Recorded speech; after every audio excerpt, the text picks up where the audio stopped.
हमें 5 वर्षों में एक बार अवसर मिलता है अपने हाथों से अपने प्रदेश को संवारने का, और इसलिए समस्त मतदाता भाई और बहनों से मैं अपील करता हूं, इस अवसर को गंवाना नहीं। सभी लोग समय से सुबह उठ करके अपना मतदान करें और फिर लोग जलपान करें। क्या परिवर्तन होने वाला है इस बार?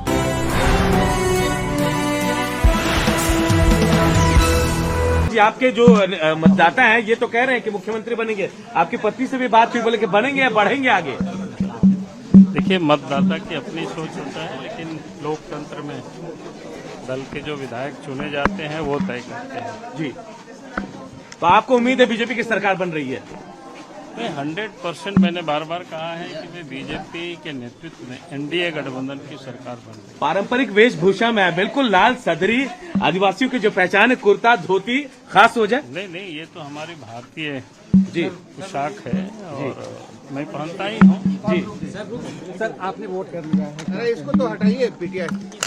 मैं समस्त मतदाताओं से मैं अपील करता हूँ कि लोकतंत्र का ये महापर्व है, अपना मताधिकार का प्रयोग करें।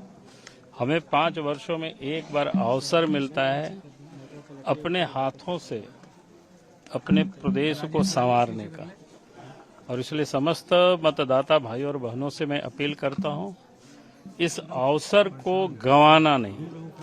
सभी लोग समय से सुबह उठ करके अपना मतदान करें और फिर लोग जलपान करें। क्या परिवर्तन होने वाला है इस बार? नहीं, निश्चित रूप से इस बार 43 विधानसभा क्षेत्रों में मतदान हो चुका है। 38 विधानसभा क्षेत्र ये दूसरे चरण में मतदान हो रहा है, और जो प्राप्त संकेत जो मिल रहा है, झारखंड की जनता अब परिवर्तन का मन बना चुकी है।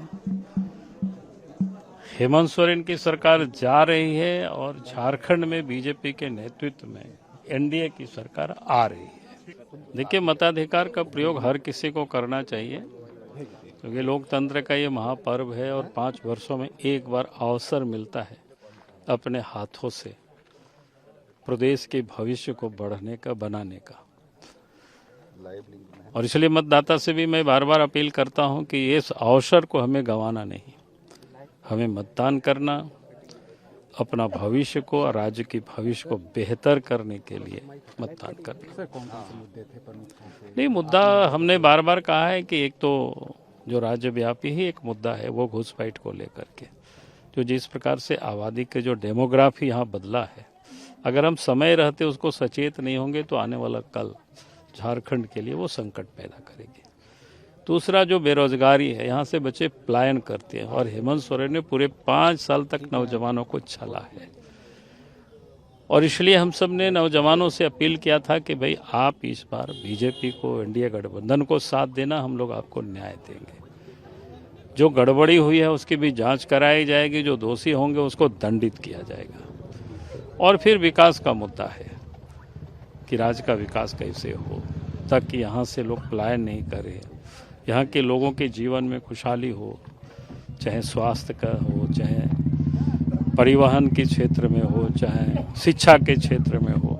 जो आम लोगों की ज़रूरतें हैं वो बिल्कुल 5 वर्षों में लोगों के करीब तो नहीं आया, बल्कि उसको दूर ही किया गया। उस पर सरकार ने ध्यान नहीं दिया, और शासन तंत्र में जो व्याप्त भ्रष्टाचार है उसको समाप्त करना है। हेमंत सोरेन कह रहे हैं कई 100 करोड़ खर्च कर दिए गए हैं बीजेपी की तरफ से विज्ञापन, मतलब चुनाव प्रचार करने। हमने तो देखा होगा, कल भी आपने अखबार में देखा, कल तो मैंने देखा कि बीजेपी का तो कहीं भी नहीं था, और हर अखबारों में मैंने देखा कि फ्रंट पेज अंदर में विज्ञापन भरा हुआ था। आज भी अगर आप देखेंगे इस चुनाव के दरमियान जितना विज्ञापन झारखंड मुक्ति मोर्चा ने, कांग्रेस पार्टी ने लगाया है, हमें लगता है कि हम लोग आधे में भी नहीं है। चलिए, मुख्यमंत्री का चेहरा है। चलिए, हमने कहा कि 23 तारीख को मतगणना होगी और 23 तारीख के बाद आप सबको बता